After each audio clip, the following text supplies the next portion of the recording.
नेपाल बाढ़ में अब तक से 95 लोगों की मौत की खबरें आई हैं। सैकड़ों लोग अभी भी मिसिंग हैं, जिसमें से इंडियन भी काफ़ी मिसिंग है। ये पूरा नेपाल बाढ़ हुआ कैसे और इसकी क्या वजहें हो सकती हैं, लोकेशन कितना इम्पोर्टेंट है इन सारी चीज़ों में, मैप के थ्रू समझते हैं। निकिता बताइए। जी ऋतु, तो जैसा कि आपने बताया कि अभी तक 95 लोगों की मौत हो चुकी है और जिस वक्त हम ये वीडियो शूट कर रहे हैं, नेपाल पर्यटन विभाग ने ये बताया कि 133 भारतीय अभी भी लापता हैं।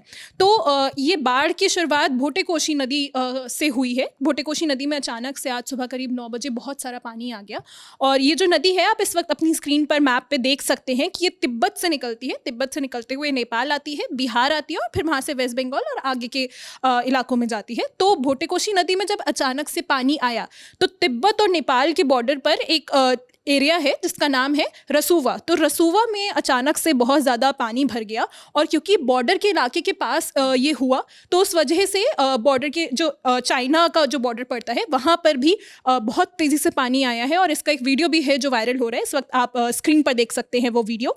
तो ये पानी रसुवा इलाके में आया और उसके बाद जो आसपास के कई सारे नेपाल के गांव थे वहाँ पर भी ये पानी पहुँचा, क्योंकि भोटेकोशी नदी जो है वो बिहार भी आती है और उसके बाद भारत के दूसरे इलाकों में भी जाती है। तो इस वजह से खतरा है इस बात का कि बिहार और यूपी के बाकी एरियाज़ में भी बाढ़ का पानी पहुँच सकता है, बाढ़ पहुँच सकती है।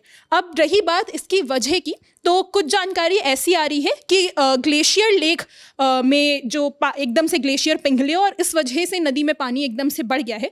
तो ये ग्लेशियर्स जो हैं ये तिब्बत नेपाल के आसपास के इलाके में जो ग्लेशियर्स पड़ते हैं, जो बहुत ही ज़्यादा पहाड़ी इलाका है, वहाँ पर ये घटना हुई। एकदम से ग्लेशियर्स पिघले और उसके बाद ये पानी भोटेकोशी नदी में एक धार से बहुत ज़्यादा आ गया और उसके बाद ये बाढ़ जैसे संकेत यहाँ पे दिख रहे हैं।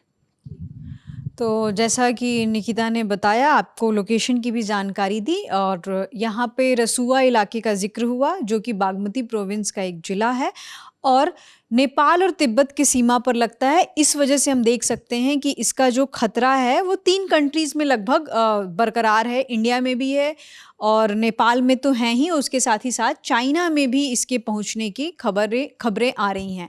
उसके साथ ही अगर हम करंट सिचुएशन की ओर जाते हैं तो इसके क्या रीजंस हो सकते हैं, तो हम इसके लिए काफ़ी मीडिया रिपोर्ट्स पर रिलाई कर रहे थे। तो हिंदुस्तान टाइम्स की रिपोर्ट के मुताबिक अभी तक एग्जैक्ट हमें कारण नहीं पता चल पाया है कि आखिर ऐसे भयावह बाढ़ की स्थिति कैसे उत्पन्न हुई, लेकिन इसका एक रीज़न ये हो सकता है कि अर्थक्वेक आया हो सकता है। उसके साथ ही साथ आइस एवलांच होने की भी वहाँ पे खबरें आ रही हैं।